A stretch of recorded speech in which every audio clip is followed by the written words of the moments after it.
Rebel star Prabhas నటించిన కల్కి movie ఈ నెల 27న ప్రేక్షకుల ముందుకు రానుంది. ఏపీ, తెలంగాణతో పాటు ప్రపంచవ్యాప్తంగా ఈ మూవీని విడుదల చేస్తున్నానన్నారు. దాదాపు 600 కోట్ల రూపాయలతో ఈ చిత్రాన్ని తెరకెక్కించారు. దీంతో ఏపీ, తెలంగాణలో ఎక్కువగా షోలు ప్రదర్శించేందుకు ఏర్పాటు చేశారు.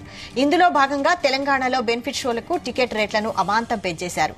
ఈ మేరకు ప్రభుత్వం గ్రీన్ సిగ్నల్ ఇచ్చింది.